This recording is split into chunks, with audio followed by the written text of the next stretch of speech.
Spartacus is the leader in a legendary war. Gladiators, slaves, freedom fighters.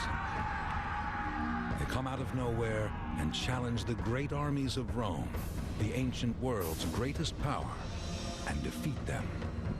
Not once, but 9 times. Rome needs to throw away its training manual with its rigid rules of engagement, fight a new kind of war, a more nimble war, learn about counterinsurgency to deal with an enemy that just melts into the landscape. This is the story of Spartacus Gladiator War.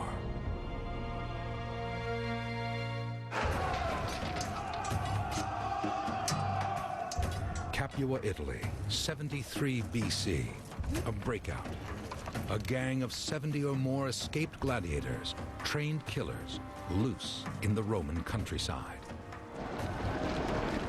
They'll grow into the most dangerous internal threat ever faced by Rome.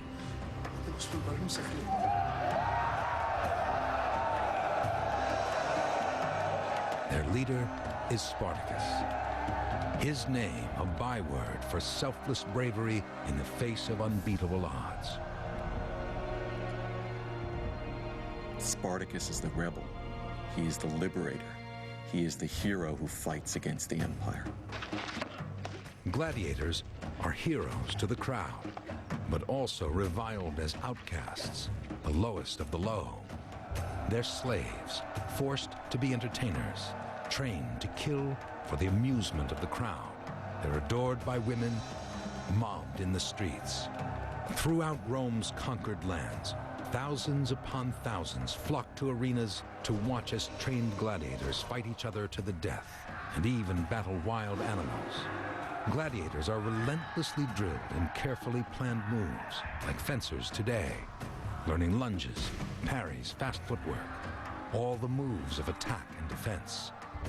Everything that will create a superstar. All for that brief moment in the spotlight when they'll live or die in front of the roaring crowd. Trainee gladiators start out lunging at straw-filled sacks, then at each other, trained not to blink at any threat. Like every other gladiator, Spartacus is drilled to perfection. Training he'll come to use with deadly effect. The Capua Gladiator School is notorious for its cruelty.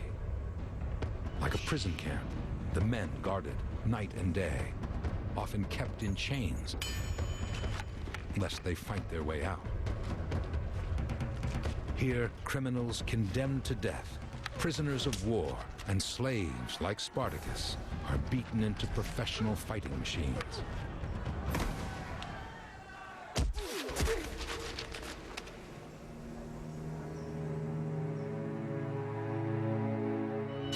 The first accounts of Spartacus tell us he's a slave, a piece of Roman property, powerless, in shackles, one of millions. About 1/3 of Rome's population are slaves. To own slaves is to be rich. 50,000 people here, 100,000 people there, 150,000 people here. For the Romans, slaves are simply human beasts of burden or living tools. And this is one of Rome's richest slave owners, Marcus Licinius Crassus. He is haughty, he is arrogant, and he can afford literally to buy legions. He can set them up. He can make and break other politicians, and that makes him enormously important. Crassus owns farms where slaves outnumber the free many times over. A sharp operator, always maneuvering for money, power, and glory. He starts out by buying up the devalued estates of men who've fallen out of favor. He buys and sells slaves. He has silver mines.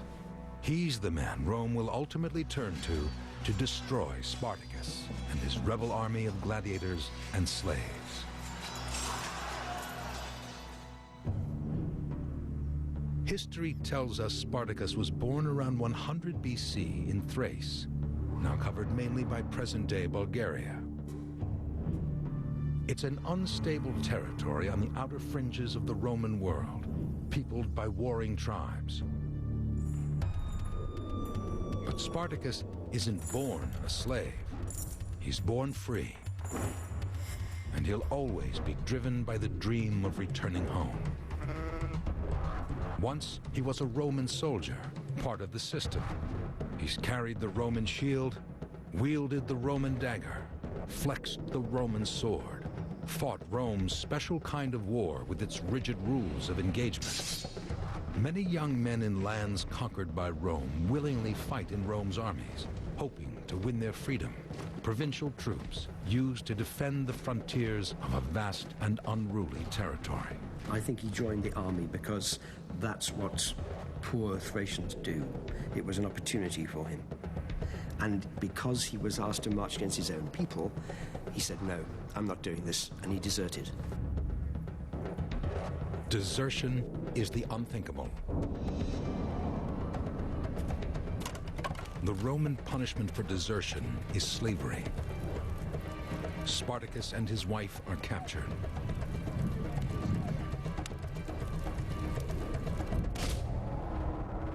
They've been roped neck to neck, hands tied behind their backs, whipped and beaten as they march, packed into the hold of a dark and dirty cargo ship, and dragged 1,000 miles from their homeland to Rome to be auctioned off in its slave markets. Yet Spartacus won't be any ordinary slave. He's sold to a gladiator school in Capua, 125 miles south of Rome. He'll be trained to become an instinctive killer. The way you instill the will to kill is through training. So it doesn't feel like they're actually doing something out of the ordinary. But when choosing a gladiator, there's something else, there's an X factor that you need. It's some quality inside the individual that drives them to do the unspeakable. In Capua, Spartacus finds a soulmate in Crixus, who comes from Gaul, present-day France. They eat, sleep, and train with 200 other men. They pledge to bind themselves body and soul to their owner, and to endure branding, chains, flogging, or death by the sword if they disobey an order. They're taught to face death without fear. And the possibility that in the arena, in front of thousands of screaming spectators, one will kill the other. Within any close-knit group of people who are being held against their will, there will be a kind of bonding within those people. But also there'll be an aspect of biding your time. All the time there's information gathering going on. Beneath Rome's fascination with gladiators lies a huge fear that they might escape and terrorize the country. That fear is accompanied by a fatal blind spot which Spartacus will brilliantly exploit. I don't think that Rome is scared of her slaves because she assumes that she will be able to crush any servile revolt. Her citizens are free, the slaves are not. Free always prevail over the servile. That is a rule of nature as far as the Romans are concerned. In Capua, escape can never be far from these men's minds. 73 BC, 200 of them plot an escape, but it's discovered. 70 or more go ahead anyway. They raid the kitchen, seizing whatever they can lay their hands on. Roasting spits, chopping knives. Every Roman's worst nightmare.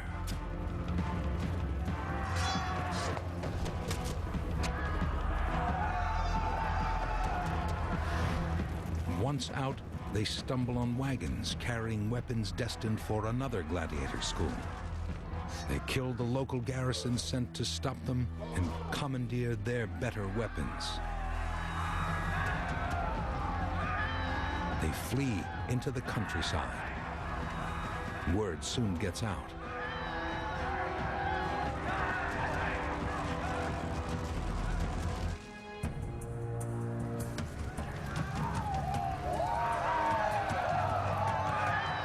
The fugitive gladiators know they need a leader to face down Rome. There can only be one choice: Spartacus. Slaves flock to the rebel gladiators. 70 will become 100, 1,000, 5,000, 10,000. To survive, they must live off the land. They spread out, stealing food, clothing, weapons. Spartacus and his fugitive mob are on the march. They're going to organize themselves into a fighting mobile unit, and they're going to disappear off country. Spartacus and his gladiator army head for Mount Vesuvius, 25 miles south of Capua. They take up position on the mountaintop and wait for Rome's reaction. Mount Vesuvius erupts in a violent battle, and a battle of wits. It's the ultimate test of trickery when Spartacus Gladiator War continues. We now return to Spartacus Gladiator War. News of the breakout reaches Rome's leaders. A bunch of escaped gladiators and slaves? Not a national emergency. Rome is invincible. Her conquests living proof she has no equal. This is a local problem, a police action, not something we need to bestir ourselves about. The slave-to-Roman citizen ratio is very high, 1 in 3, a ticking time bomb. Yet Rome's leaders seem remarkably relaxed. The Senate picks its man to get rid of this minor nuisance. Claudius Glaber, a second-tier leader with few qualifications for the job. He sets out with 3,000 men. The Romans who are sent out against Spartacus are not seasoned legionaries. These are raw recruits. These are at best rookies on the police force, and they're the ones who've been charged with fighting these gladiators. It's a 150-mile march south to Mount Vesuvius. Rome's crack professional legions are far away fighting real wars. Wars of foreign conquest. Spain, Greece, Judea, Syria. On top of Mount Vesuvius, Spartacus and his gladiator army are waiting. There's only one narrow path up, which means there's only one way down. Claudius Glaber knows this. He sets up his camp at the base of the mountain and guards the path, convinced he has these rebel slaves cornered.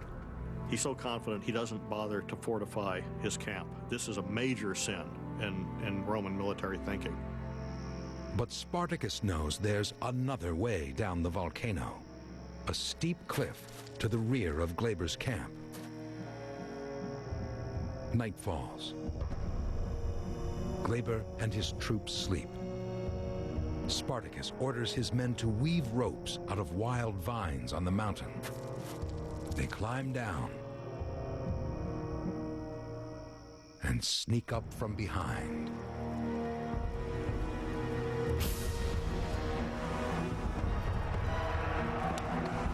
You'd have had gladiators used to hand-to-hand combat, taking on these Romans who are used to fighting in open squares, in formation. It was no contest. The rebel gladiators defeat Glaber's unwary, ill-trained soldiers and steal everything in the Roman camp, especially the much-prized Roman weaponry. Spartacus and his victorious followers celebrate exchanging their makeshift clubs and daggers for real Roman weapons. What Rome till now has seen as a ragtag mob of escaped gladiators and slaves has trounced a Roman army for the first time. The gladiator army is just 150 miles from Rome. This is a wonderful gesture of defiance. He is saying, look, I can take this away from you whenever I like. Word spreads beyond Vesuvius all over southern Italy. Rome isn't invincible. She can be beaten. Slaves run away from their owners. Shepherds abandon their animals. The 70 or so gladiators are now vastly outnumbered by men who've never fought a battle in their lives. Thousands of slaves speaking many languages. Thracians, Gauls, Germans.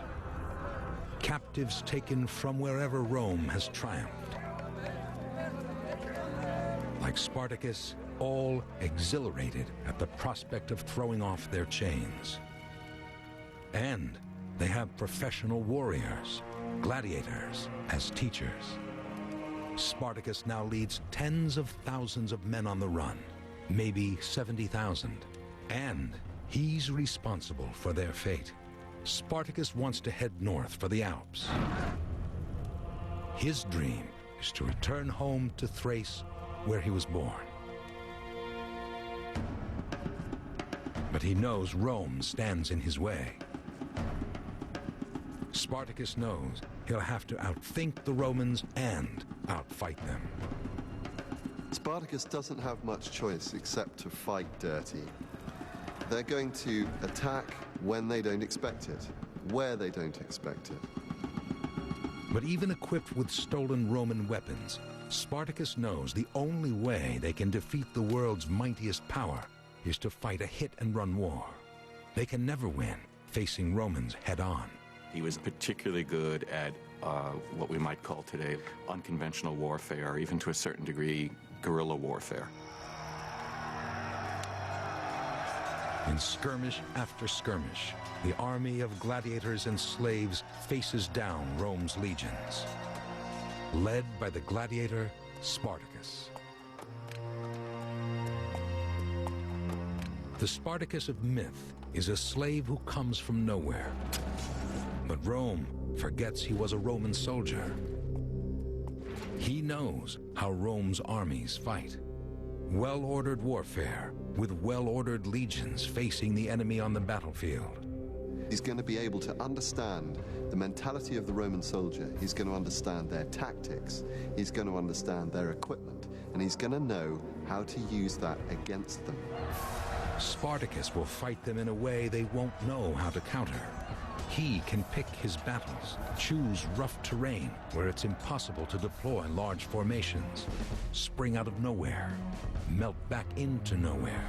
A classic insurgency for which the Romans have no fighting manual. Rome sends out Verinius and his troops, 4,000 men. They surround the gladiator army. Once more, Spartacus must think outside the box. He tells his men to dress corpses and give them weapons. They place a row of stakes at the entrance to their camp and tie the corpses to them. From a distance, they look just like sentries. When night falls, the gladiator army creeps away. At dawn, the Romans know something's wrong when they don't hear the insults the rebels usually hurl at them. The Romans realize they've been tricked, again, by mere slaves and gladiators. Tens of thousands slip away to freedom. Now the Romans grow more fearful. They've been defeated once, twice, 3 times and more. They face an insurgency, but they have no counterinsurgency doctrine. They need a new mindset to respond to an improvised guerrilla campaign, a different sort of war. Spartacus's army grows from 100 to a force of 100,000. But for some, gold proves more tempting than freedom. Spartacus Gladiator War will return in a moment. And now, back to Spartacus Gladiator War.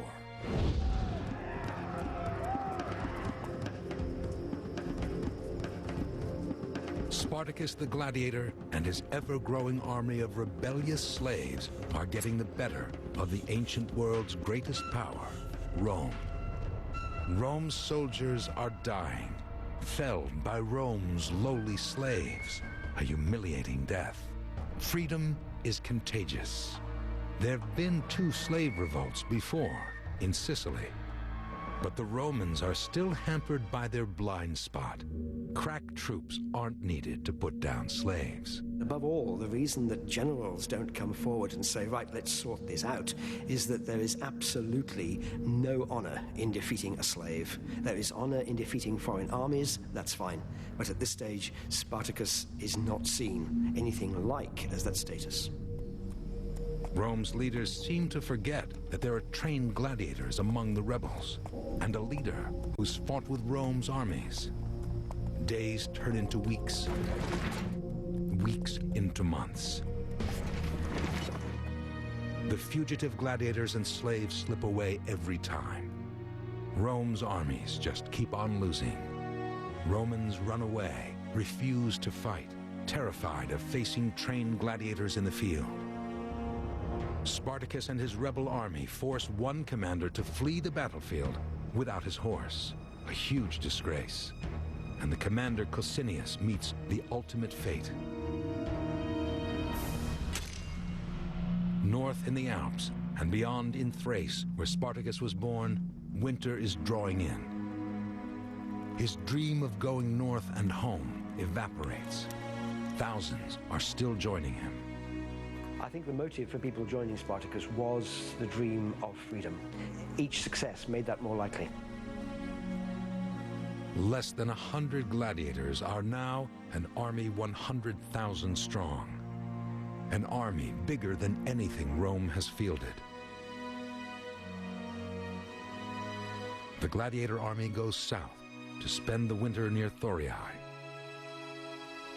Spartacus seems to be something unique in the ancient world. He shares the plunder with his followers. You've got a leader who's actually dividing the spoils equally amongst his men.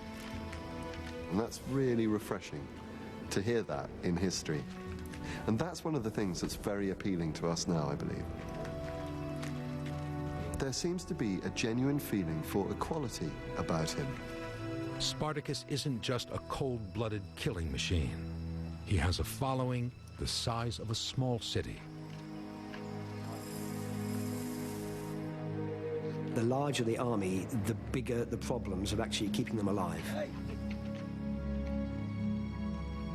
In Spartacus, I think we're talking about a true leader. He has that ability to understand strategy rather than tactics. It's off the battlefield stuff as well as on the battlefield stuff. So the whole clothing and feeding of his army, this becomes something that he does, and he seems to do it very well. They also need to replenish their supply of weapons, organize, train. Spartacus knows that when spring comes, they'll have to fight their way north. Just having Roman weapons won't be enough.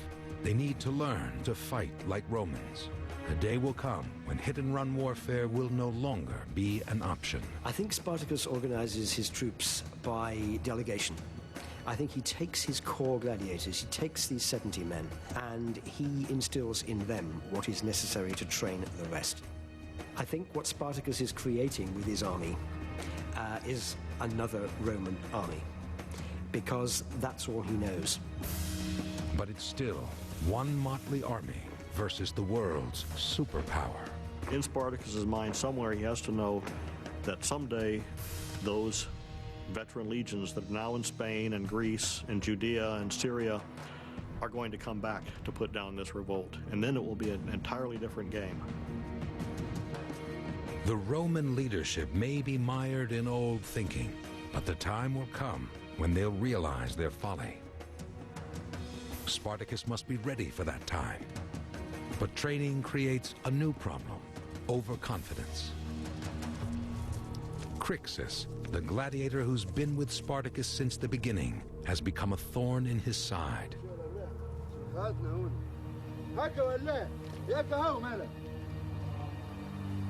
Romanos, Nekidare, Volomus, Aurum, Fugimus, Feminas, Cupimus, Non sumus ignavi. Crixus and his followers have no fear of tackling Rome's legions head-on. They're not interested in going home, in freedom. Spartacus finally loses control of Crixus. Essentially, what split them apart was that Crixus was thinking short term, and Spartacus, I feel, was thinking longer term. Crixus breaks away, taking thousands of men with him, not realizing their best hope for staying alive rests with Spartacus. We know that when Spartacus marches north in 72 BC, that Crixus and his men, perhaps as many as 30,000 men, don't come with him. They stay in the south. That's a significant loss. When spring comes, Spartacus gathers his depleted army. What Spartacus wants to do is go home. Going home is what this revolt is all about. He proposes to take this army and to march through the length of the Italian peninsula, through hostile territory, and then to cross the Alps and to scatter home. This is no mean undertaking. The Italian peninsula is 700 miles from end to end. Spartacus and his gladiator army are once more on the move. Maybe 70,000 men. North, in the direction of Rome. Rome's had enough of this pesky rebel horde, the humiliation of defeat by lowly gladiators and slaves. Rome sends out the big guns, its biggest offensive yet. Crixus and his breakaway army head toward the coast. Whether the Romans knew that this split had happened, we don't know. It's entirely feasible. The Romans were an incredibly organized people, after all, and they may well have timed that to perfection, knowing that with Spartacus's command split, that would make their life so much easier. Rome dispatches 2 legions, nearly 10,000 men. Headed by Gellius Publicola and Cornelius Lentulus, both consuls in Rome and leaders of the city.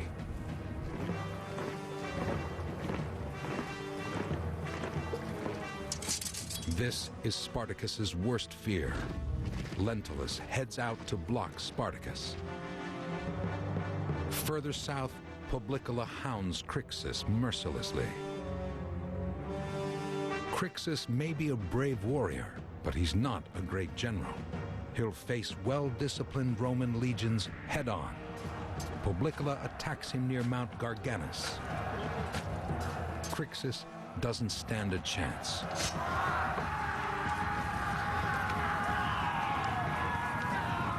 It's not the glorious gladiator death before the roaring crowd. No chance to seek a thumbs up that he might live. This is the first Roman success against the gladiator army. Then, both Roman armies set their sights on Spartacus and his rebels. Spartacus has maneuvered his army into the Apennine Hills. This is one of the most astonishing moments in his story, because I think the Romans still expect him to run. They expect him to retreat before them, and he doesn't. He actually comes out fighting. When Spartacus attacks, Lentulus and his troops meet their match. Spartacus trounces them. Then the gladiator army sets its sights on Gellius. Spartacus is triumphant. He captures all the Roman weapons. Yet one more defeat for Rome. Spartacus and his gladiator army are now a huge thorn in Rome's side. They, not Rome, seem invincible. Months and months of fighting, hundreds of miles of marching, playing cat and mouse with Rome. Spartacus and his army push north to Mutina, present-day Modena.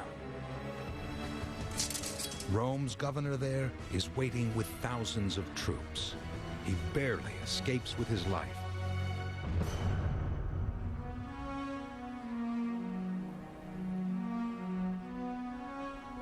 The gladiator army is now in the foothills of the Alps.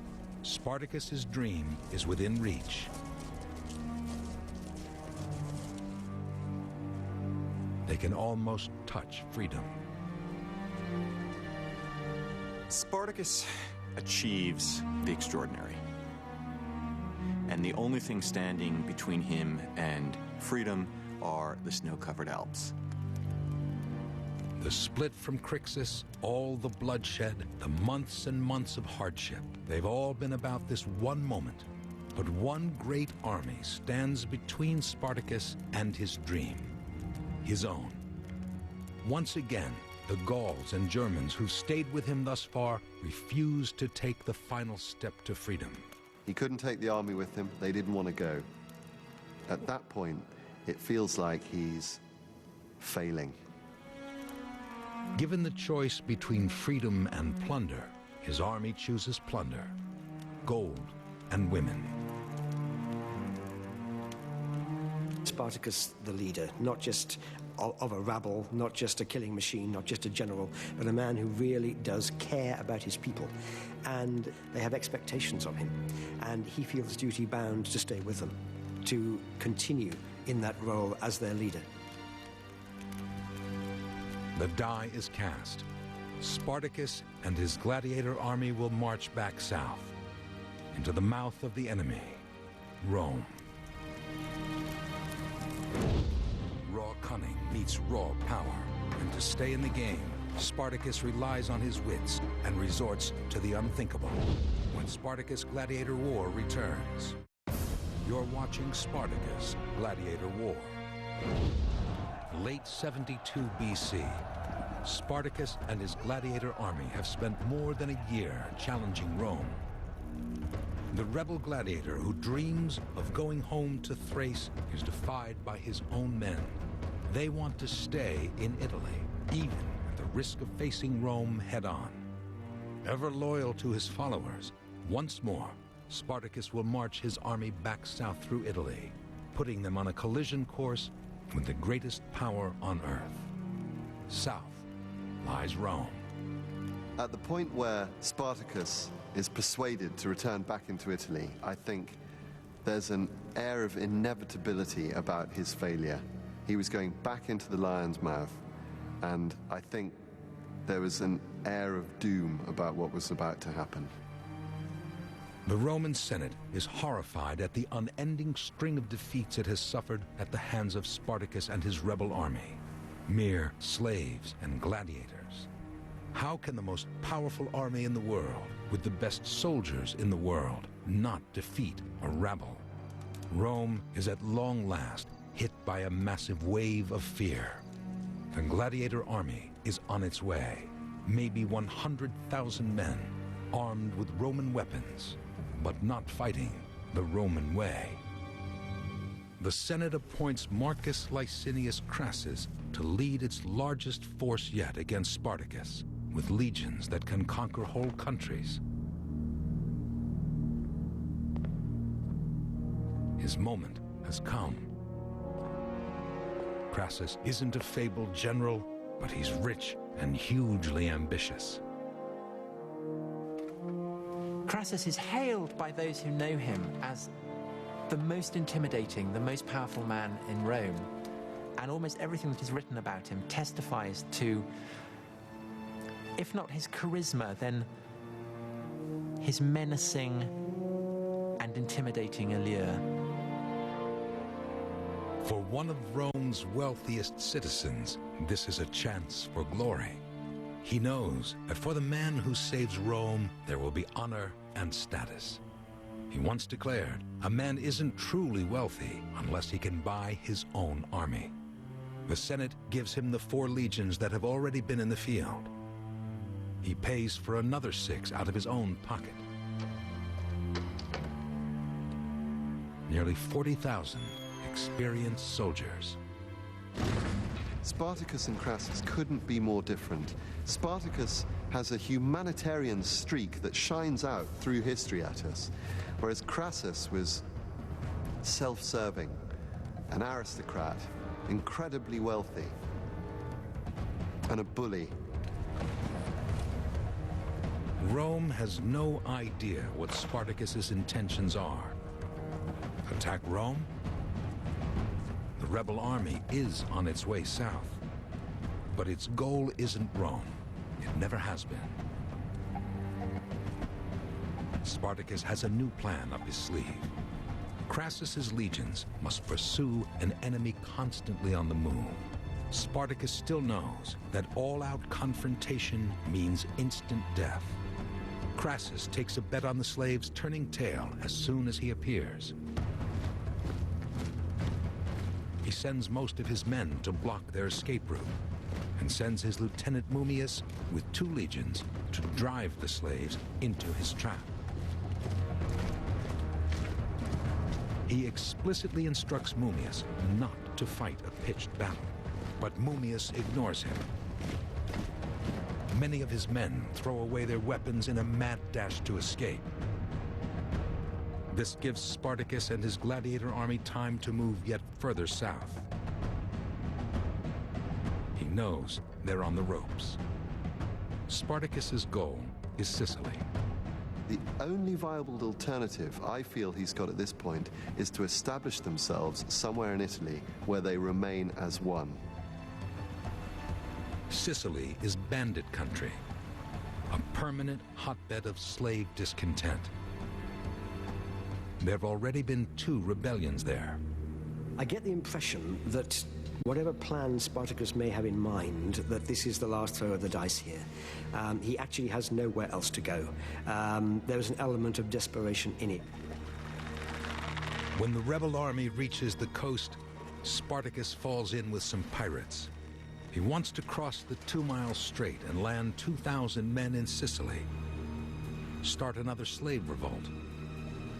The pirates take his gold and treasure, but the ships never come. Betrayed, Spartacus will lead his army way down into the toe of Italy. He knows Crassus can't be far behind. Spartacus and his fugitive followers will have their backs to the sea. They're back where they were a year ago. But times are different. Their options now are few.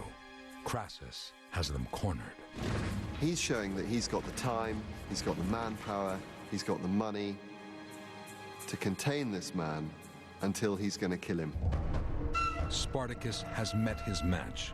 The Romans, superlative engineers, quickly build a wall and dig a ditch 15 feet wide and 35 miles long.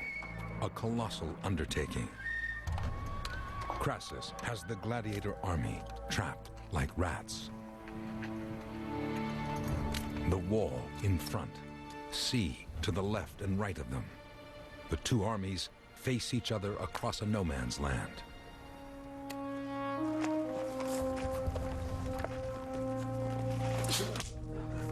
But Spartacus isn't beaten yet. He knows the value of psychology. He drags a Roman prisoner out into the no man's land and nails him to a cross. Crucifixion is a punishment that is applied to slaves.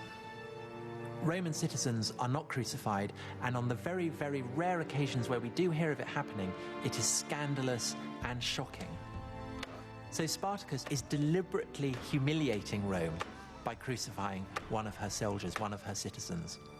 It's not just an execution, it's a deliberate attempt to humiliate a superpower.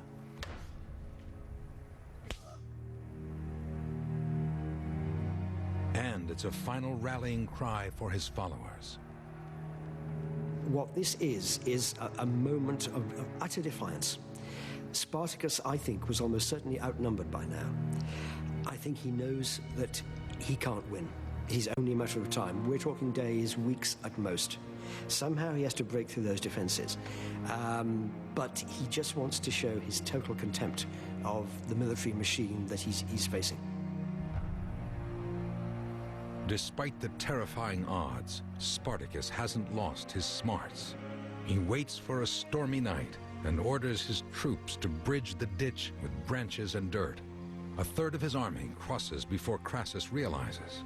Tens of thousands of rebels break through, but tens of thousands are left behind. Is the tide turning for Rome? Spartacus and his gladiator army head for Brundisium, present-day Brindisi. Then they're on their way north, toward Rome, yet again. The Senate is now truly alarmed. Spartacus and his gladiator army are fleeing north with Crassus in hot pursuit. But Spartacus can't hold his army together. The endgame is near. Spartacus Gladiator War now continues. Early 71 BC, a new year. Spartacus and his gladiator army are heading toward Rome, with Crassus on their heels. For over 2 years, Rome has failed to quell the slave rebellion. But time isn't on Spartacus's side. Men start to desert. He's been ever loyal to them, but not they to him. He's far from the Alps and his dream of going home. His dream of reaching Sicily crushed by betrayal. His followers now want to stand and fight, just what Crassus wants. The kind of war Romans know, not hit-and-run guerrilla war, but face-to-face on the battlefield.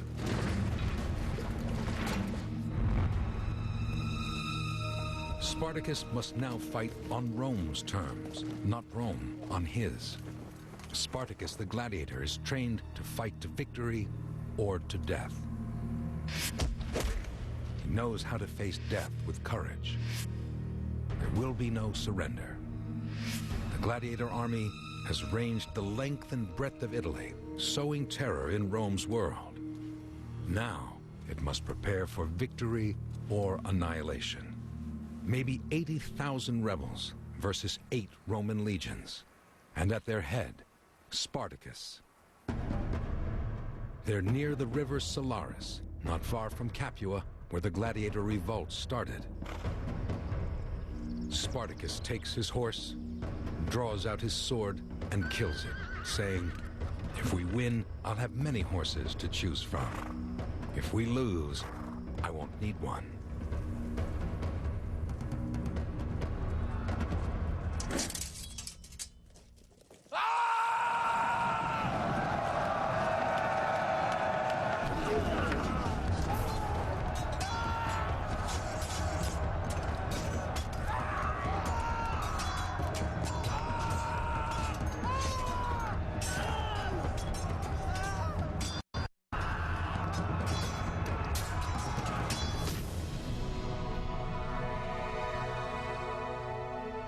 Spartacus tries to fight his way to Crassus. For the final duel, one-on-one. He's impossibly outnumbered. He kills 2 centurions. Ever the proud gladiator, he makes his last stand. But there's no roaring of the crowd in the arena. No adoring women, no trumpets sounding. No appeal to the crown for mercy. No hope of freedom. No going home. The man who's led a rebel army 100,000 strong will never surrender. Spartacus's body is never found. The battle over, the dead are too many to count. Some say 30,000, some 60. The last survivors flee north. For Crassus, victory on the battlefield isn't enough.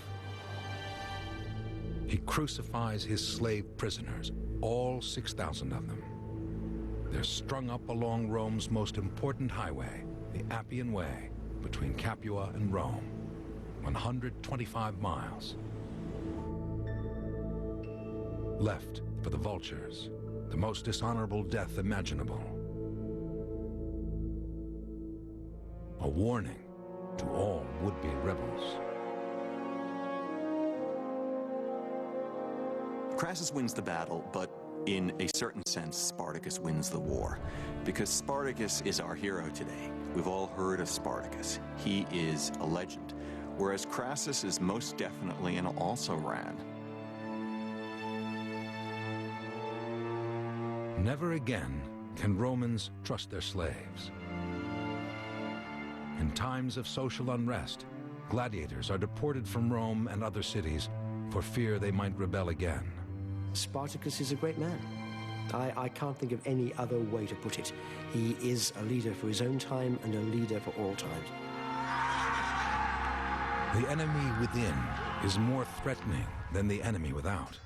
If Crassus is remembered for anything, it's his wealth and greed. But the name of Spartacus resounds through history, a byword for bravery. An epic story of the underdog taking on the powerful, champion of the masses. A man who wants to live on his own terms, who dies fighting for freedom and justice. An eternal symbol